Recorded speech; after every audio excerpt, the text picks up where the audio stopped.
It's a body floating into the land. No, it's a body swimming out into the water. No, it's the land itself here that's a body of land. It's the water itself that's a body of water. The earth rises away from the shore. A human figure slopes up from the ground. Its toes touch the toes of its mirror image. Another human figure facing it. The bottom half of this figure is cut into the earth and filled with water that has streamed inland. The top half of the figure is a plain of grass that stretches offshore and descends underwater. The monuments have been brought down to earth and made part of land and water.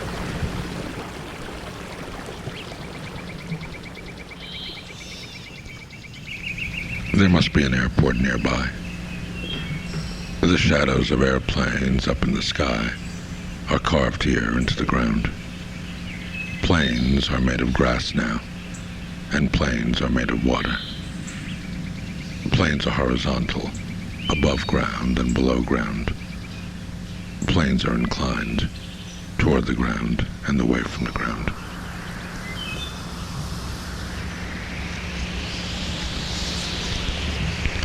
It's okay, don't worry.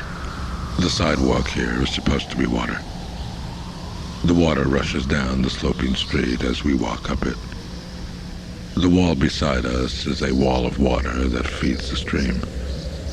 The water washes the wall. Come on, the sidewalk is covered with grading. We can walk on water here. See how the grading splits now as it goes downhill. Half the grading hugs the wall. As the sidewalk slopes under us, we're kept suspended, up at the wall. Let's sit inside the wall, behind the waterfall. Duck, there's a searchlight sweeping over the wall. It's comforting to know that we're protected here. But no, we have no privacy here.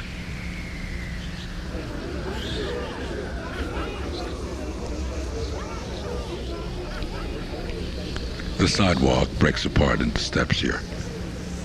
We're walking now through the sidewalk and into the base of the building, underground. It feels as if we're walking into a well. The risers of the steps are glass block. Light glows from within. We descend through a sea of light that the building floats on. Below the building, a slanted mirror reflects the sky. It reflects us as we walk down. We're pulled into the mirror. We're part of the building now.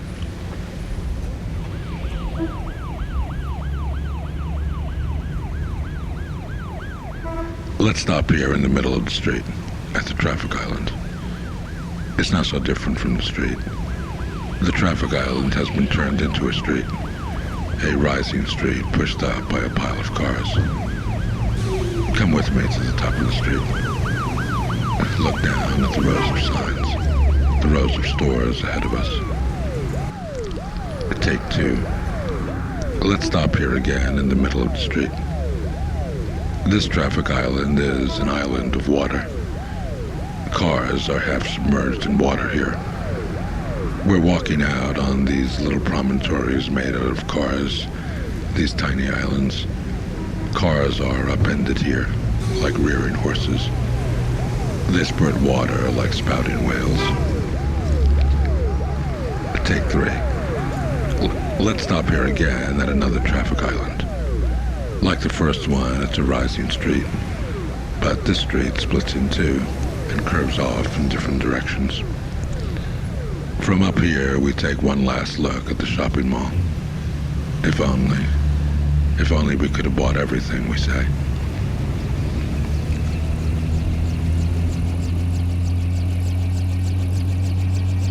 This is a city of magic carpets. Inside this city, we ride the hill as if we were surfing the waves.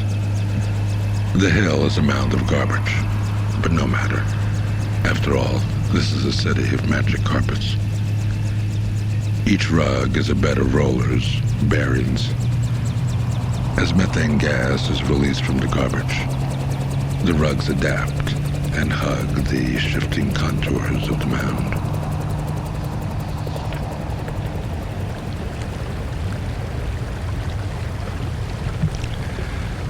This body of land stretching out from the shore reaches out for other bodies floating on water. Its hand grasps at the hand of one body, the foot of another. One body reaches out for another, one after the other. The bodies make a line of islands. They almost touch, but always keep a distance. Let's leave solid ground now. We're stepping out from one body to another into the water.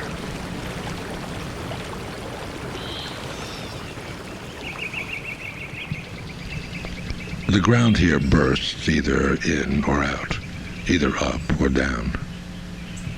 On the lower level, the grass spirals up out of the ground.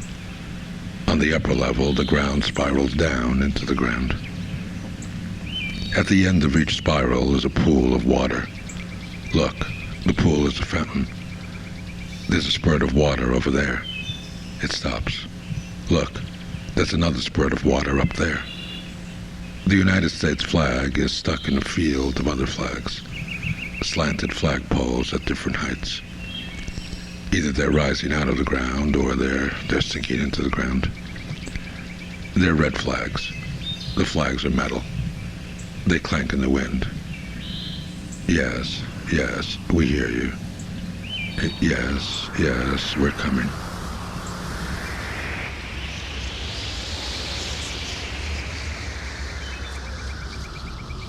Up ahead, the official globe of this World's Fair is raised high in the air. But we're not going there yet. We're stopping here at another globe. This globe is half underground, as if it's swelling up from the ground below. Scattered around this globe are little globes like tiny worlds. Some are concrete and some are mirrored. This one is small enough. You can sit on it.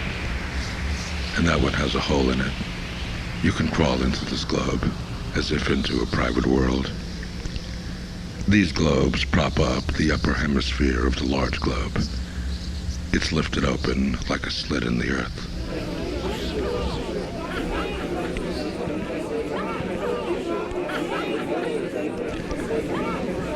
This park consists of 9 pairs of tubes, U-shaped at one end and L-shaped at the other. They telescope down into 8-foot sections. Pull them out now and attach them to the building. The U-shaped ends hook onto the parapet. Each L-shaped end holds a module with a seat on opposite sides, or a seat on the inside and a tree on the outside. Each module is hung one step higher than the one before. A light shines up from beneath each floor. As we walk through this park, we're climbing up the side of the building.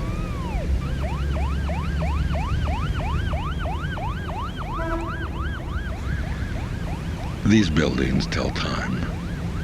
From the numbers on each convention center wall, facing one another, each clock is stretched across the street.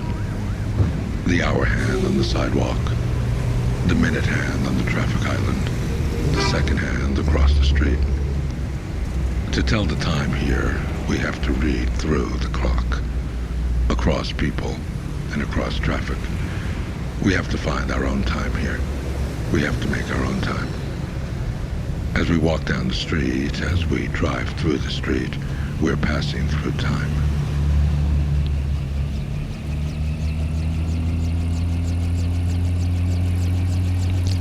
The operation was a success.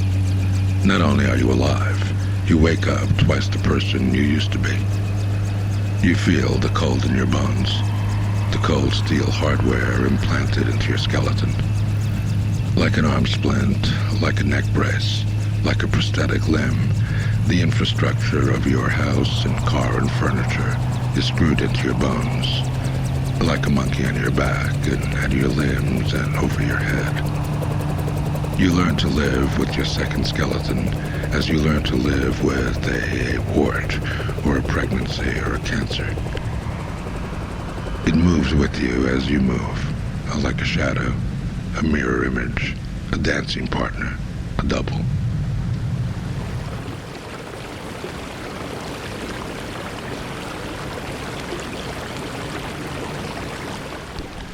As you walk along the shore, you step down into this rowboat, sunk into the ground. A tree grows out of its bow. The oars are embedded in the ground, as if rowing on land.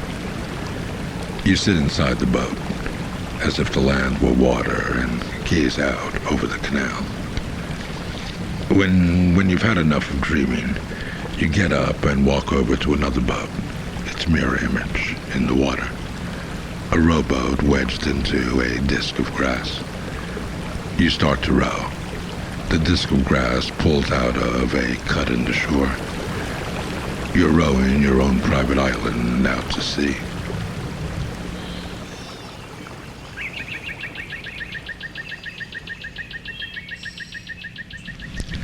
This park encloses itself and separates from its surroundings.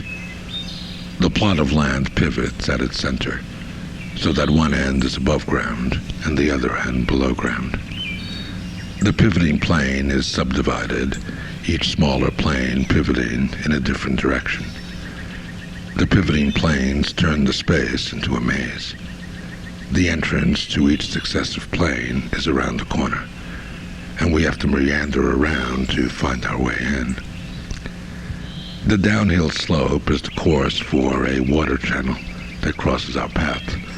It's an obstacle in the maze. At the bottom of each slope, a bench forms at the retaining wall. We sit down here, in the middle of a group of people.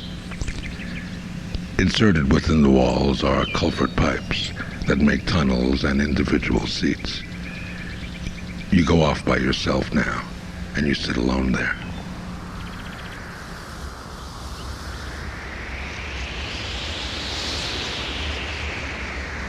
Let's walk together into the mouth of this underground globe. We're in a ramp made of grating. Don't look down. Don't look down. It spirals from hemisphere to hemisphere. Cutting through the middle, a spiral staircase pokes through a hole in the top, into the open air. We're walking from ramp to stairway to ramp. We're walking down now in order to go up, and now we're walking up in order to go down. We're in a perpetual motion machine. This cavity is mirrored. We're in a hall of mirrors, inside a belly of infinite reflections. We're all mixed together here. We're all mixed up. We're multiplying. We never end.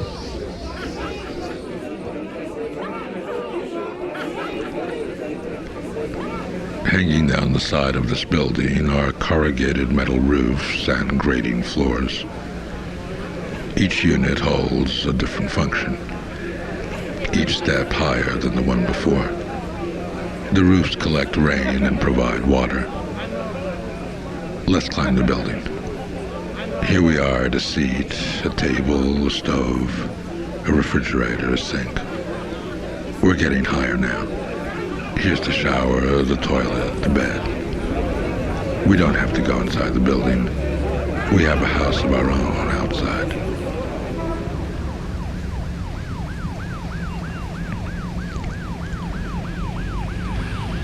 The sidewalk here has given birth to a car of its own kind. It's a half car, open on the sidewalk. We're sitting inside now, closed off from the street. We're in a capsule, side by side with the pedestrian life of the sidewalk. We have a car of our own here, against the traffic.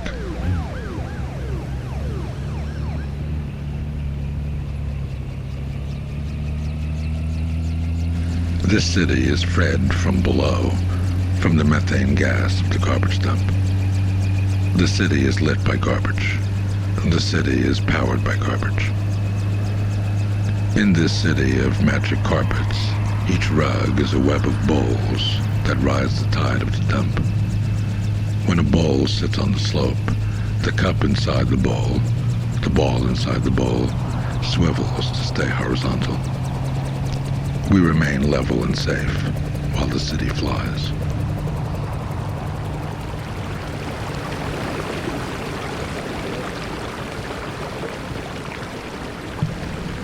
From this tree grove, a triangle of land is cut out and pulled into the canal.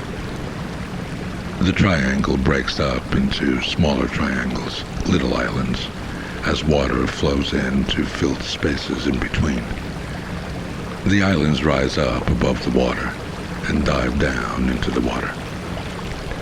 We step down and sit on the terraced edge of land. It's as if we've walked into an earthquake. Another piece of land rears up in front of us, over our heads.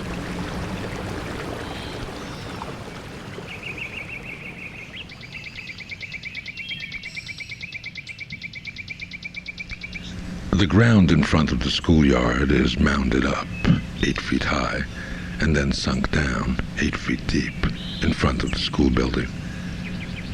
Culvert pipes are inserted into the retaining walls and seats are installed inside. In front of the schoolyard, some of us have stepped off here from the sidewalk into holes in the sloping hill alongside. We're waiting for the bus here. Some of us have walked on the ground toward the school building into holes in the ground. We're holding a class here, beneath the school.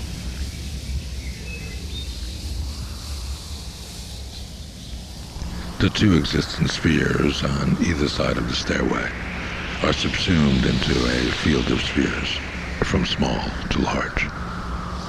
The spheres are cut into. We're walking through them, we're sitting inside them. Light shines from inside. We sit within the glow of the spheres. The plaza fills up with itself, with elements that were there all the time. The elements have replicated. The plaza turns in on itself.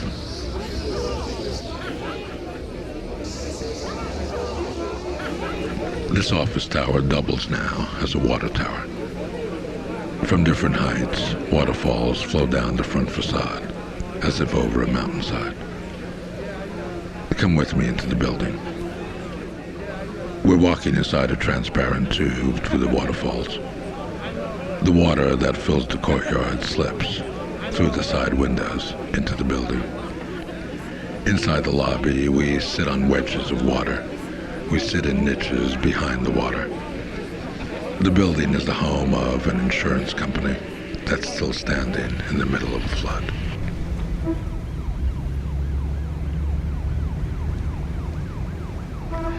The entrance to this new city is not a building, not an arch, but a bulge, a fold, a warp.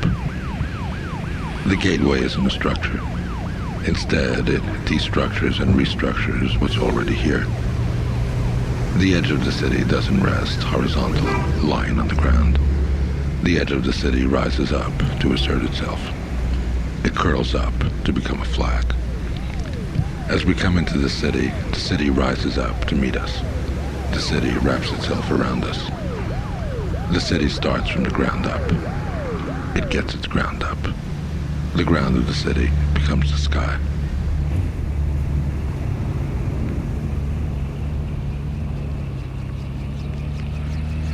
Your side and back splints lock into place. You lie back stiff as a board as your tubes telescope out beneath you. You are your own bed. Stretch your legs as you sit. Lean back. Swivel your tubes out and unlatch the wheels. You are your own vehicle. From the closed-up fan screwed to your temples, a microshell splays out over your head. Your head is your office. Your body is your chair. A microphone and projector are screwed to your skull. Talk. The inside of your helmet is a computer screen.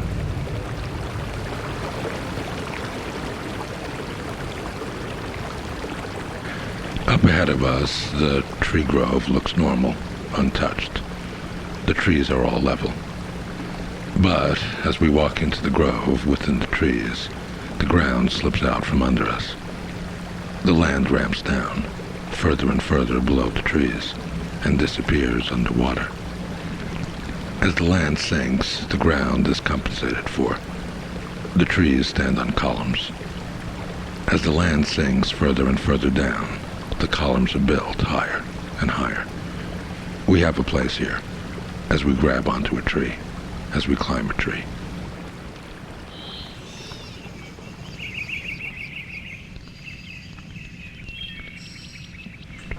This community center is built not on the land, but in the land and with the land and from the land.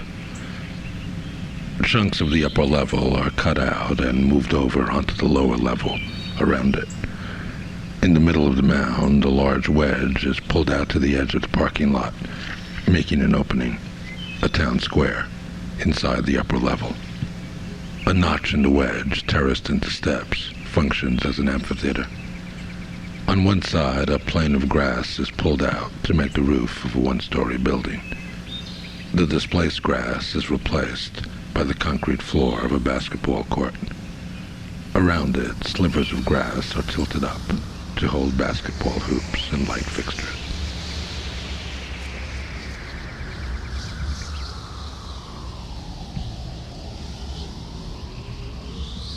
The columns that support the building swoop out away from the building, over the plaza. Now that the columns have taken root in the ground, the roots grow in all directions over the ground. The building spreads its tentacles over the plaza. The building takes the plaza back. The columns melt. The columns curve out at the bottom and stretch out onto the pavement in front of them. These growths from the columns spill out like liquid across the plaza. They begin the same size as the standing columns. Then they taper as they crawl away from the building. They taper down to nothing as they get further and further away.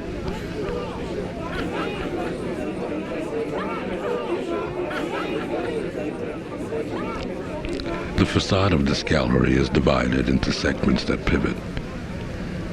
Now that lower panels are pivoted horizontally, we can use them as seats and tables. When all the walls are pivoted vertically, the gallery is continuous with the sidewalk, and the sidewalk becomes part of the gallery. As you walk down the street, you walk right into the gallery. Adjust the space for your exhibition. Inside, walls can be outside, and outside, inside. Turn the gallery inside out.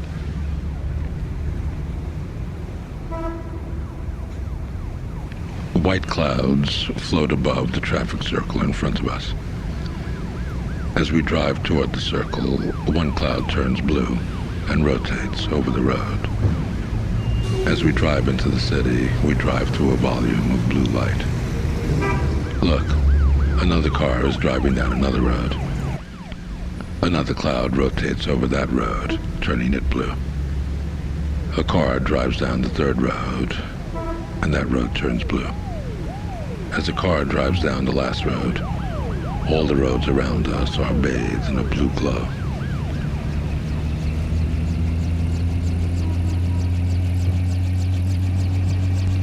This city of magic carpets is self-sustaining. One rug is buildings. The largest bowls are factories, mirrored. The mid-sized bowls are offices and stores, transparent. The smallest bowls are houses, half mirrored, half transparent. One rug is green.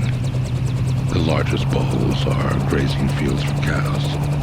The mid-sized bowls are crops. The smallest bowls are parks of trees and hanging plants. One rug is water. The largest bowls are fish farms. The mid-sized bowls are swimming pools. The smallest bowls are fountains and waterfalls.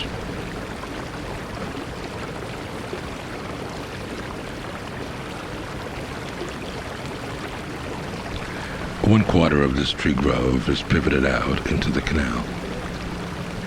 The displaced land rises and falls like a glacier, in and out of the water. Let's walk down the sloping land into the water.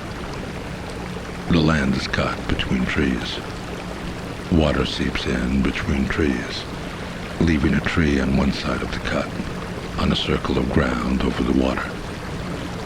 The negative of that circle is notched into the other side. Let's step down here, into the water. Here and there, a tree is let loose. A lamppost is let loose, in the middle of the cut. Let's step out now, onto this island.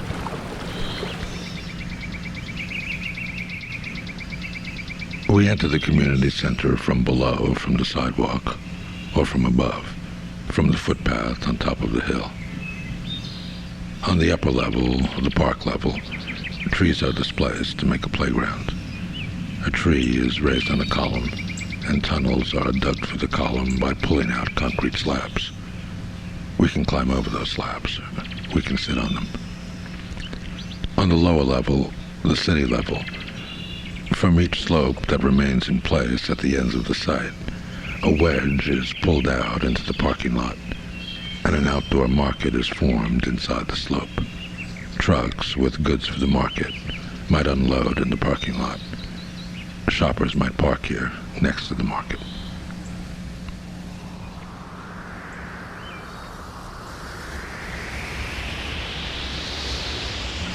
When an extruded column crosses a path, it bends up and arches over it. As the fallen column leaves the ground and becomes an arch, its place on the ground is replaced by light. The insides of the arch are mirrored. The light under the ground is reflected within the arch. Walk under a bending column now, and sit on a fallen column. As the liquefied columns twist and turn and rise and fall over the plaza, the root of one intersects the root of another. The snaking columns combine with one another. One column worms its way under another.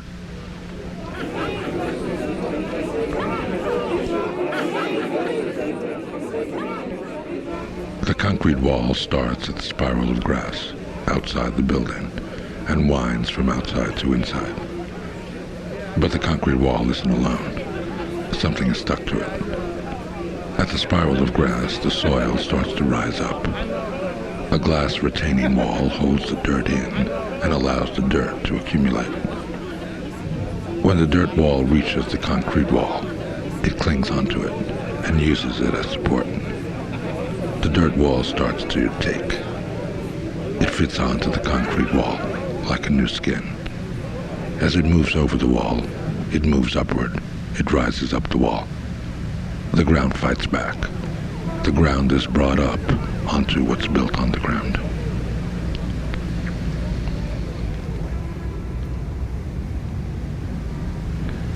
You can live in a city that's stored in a truck. Drive where you want.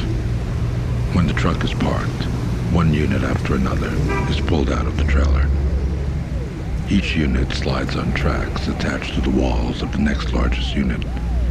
Each unit is slid out far enough so that its support legs can be folded down and fixed to the ground. The truck is driven forward so that the unit is released. Outside each unit, a section of the wall folds down to make a gangplank, and a ladder beneath it is hinged down onto the ground. Step up into your house now.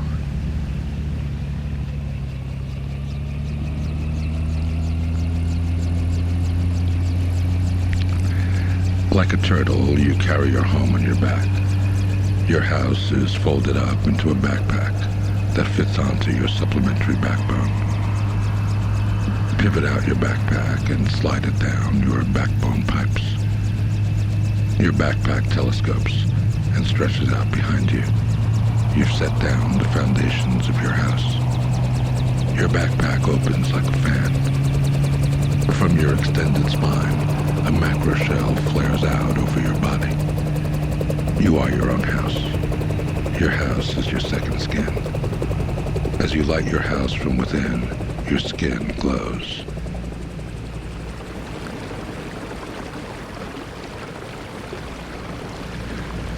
Let's cross the bridge. It's mid-tide. The bridge is level with the water. We walk across the cut, past the tree in the middle of the bridge. Time passes. Let's cross the bridge again. It's low tide now. The tide lowers a float, which slides a column under the bridge down over a cylinder fixed to the ground underwater. We step down into the cut, into an enclave separate from the city, and sit facing the tree below us. Time passes. Let's cross the bridge again. Now it's high tide. The tide raises the float, sliding the column up the cylinder underwater. We step up toward the tree and sit down, our backs to the tree, facing the city.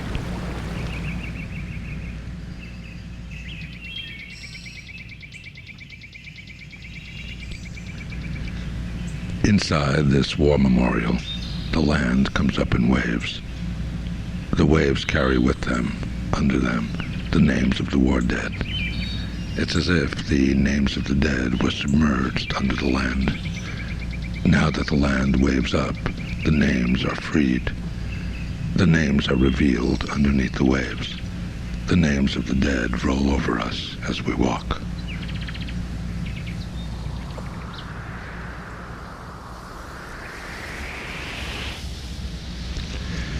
The architecture in this plaza sends out feelers, scouts. The columns are freed from the building and come out to meet the street and the people. Each column proliferates and extends into a line of columns. The columns shake. The columns split and shift and bend in different directions. Where a column splits, light spills out from inside and washes over the plaza and shoots up into the sky. Let's join the columns now, as they march across the plaza, as they dance. Let's sit inside the columns.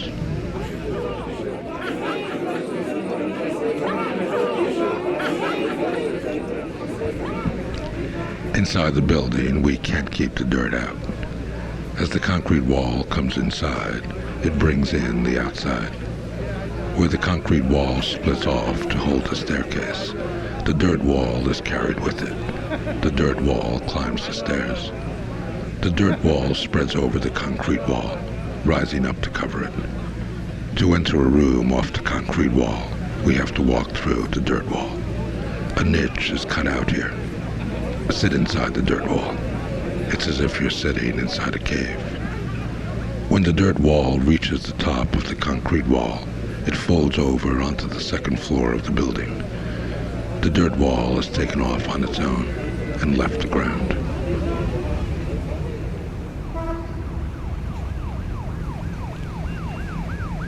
In this mobile linear city, each house is walled off from the next. The end wall is either mirrored, it reflects back its own interior and stays enclosed in itself, or it's translucent. It gives only a shadowy view into the next house. Inside each house, sections of the wall pivot down to make a table, a bench, a bed, a shelf. The last unit is a communal service unit. Here, the wall panels pivot in to provide a refrigerator, a stove, a shower, a toilet. The more you use this house, the less private it is. Once you've hinged down the wall to have a toilet, you can use it, but watch out. Your ass is exposed now outside.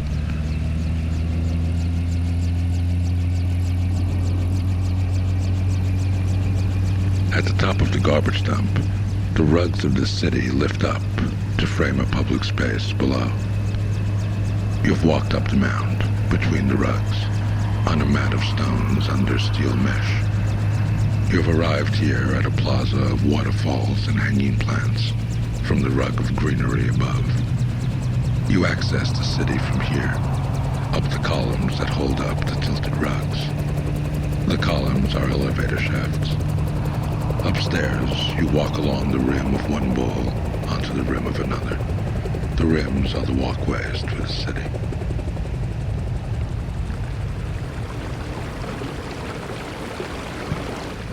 Look, it's the parting of the lakes. A trench is dug across each lake, like a V-shaped gash in the water.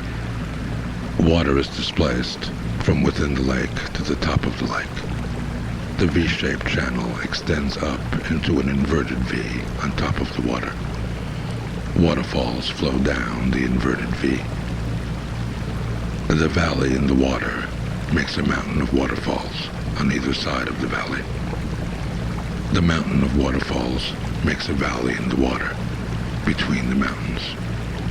As you walk down into the water, a wall of water rises above you on either side of you.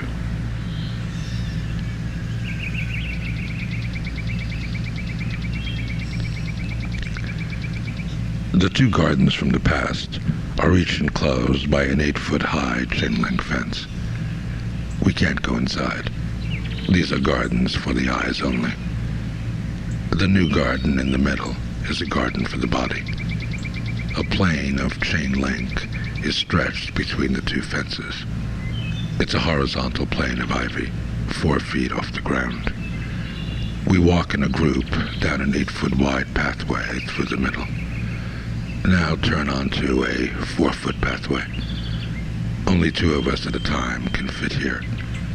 The garden is chest high around us. Turn again. You walk alone here down a 2-foot pathway that dead ends in seating. You sink into the garden.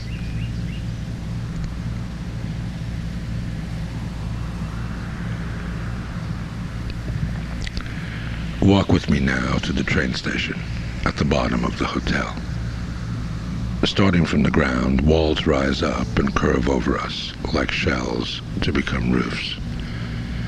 The shells are screens like Venetian blinds, horizontal slats suspended one above the other and set at different angles.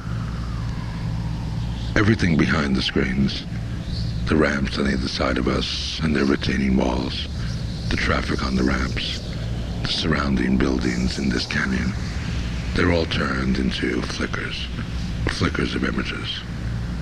It's as if we're in a movie, a kaleidoscope, a flip book.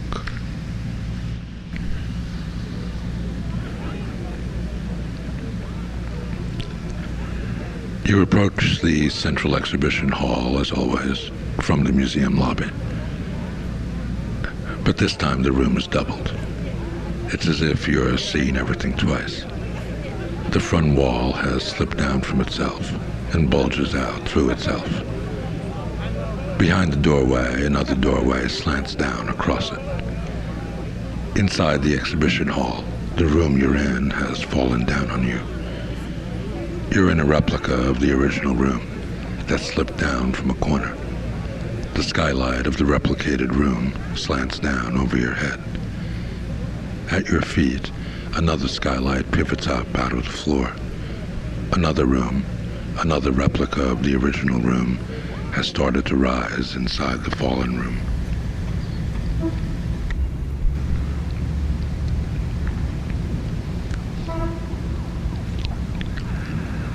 Standing at the side of the road, we catch a glimpse of the Japanese garden as it drives by.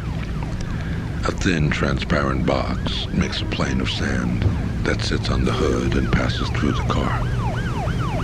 6 televisions, different sizes, are planted in clusters within the sand. These are the rocks of the new style of Japanese garden.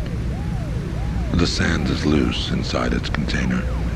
The sand shifts as the car moves. A Japanese garden now isn't as still as it used to be.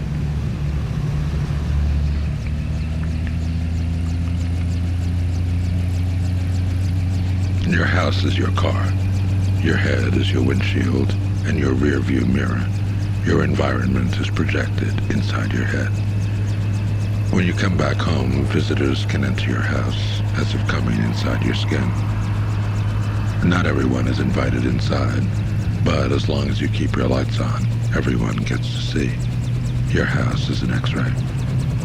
You take your apartment with you as you move from city to city, from town to country. Your house is a leech that clings onto and feeds off buildings. There's a world out there. Grab it as it goes by. You stick onto a stretch limousine, a tractor, a cruise ship. You ride for free.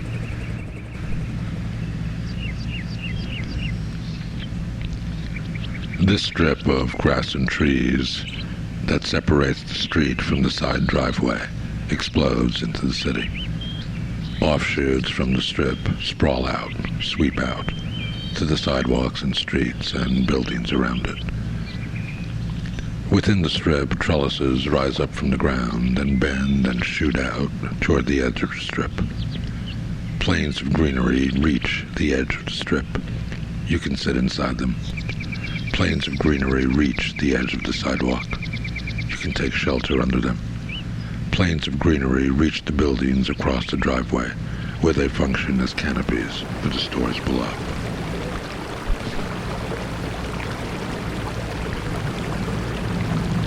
Let's walk down the river wall in this transparent half-tube. At the river's edge, it becomes a tunnel underwater. We walk under the river and come up on an island of water.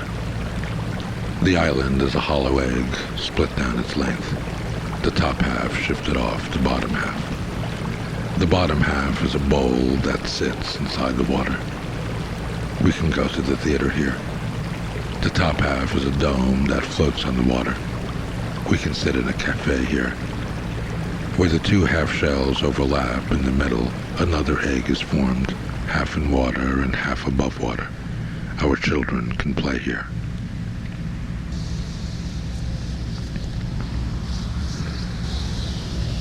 As we walk toward the train station, a screen arches over us like a wave.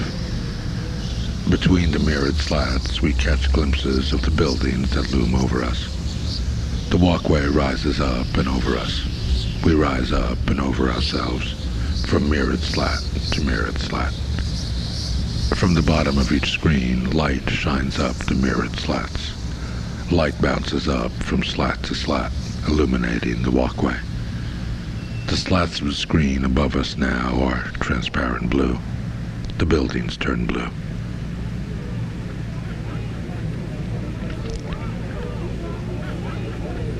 You're walking now on top of the fallen room you used to be inside of. You walk up onto the skylight of the fallen room and come up into the skylight of the original room.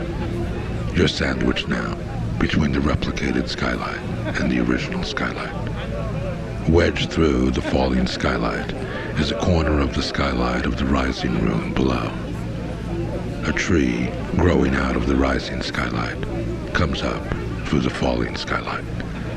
The tips of his branches reach up and through and out the original skylight.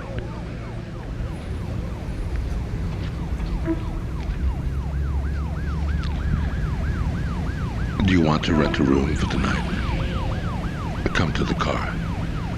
A hydraulic piston lifts the shell of the car off its floor. The shell is the roof of a 4-story hotel. Each floor is a rubber bed. Each bed has a pillow at the head and a seat at the foot. Next to each seat is a television, directed toward the floor below. A chain ladder rolls up off a spool in the floor of the car. This is how you go upstairs to your room. When you leave in the morning, when all the rooms are vacant, I'll pack the hotel up and drive through the city, wherever people need it, wherever people want it.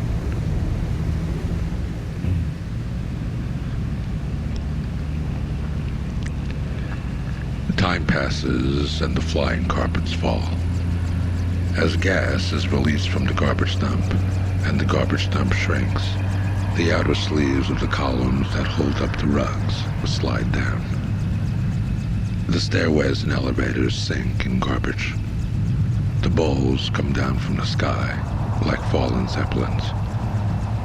The city ends. The city is dead. Long live the city.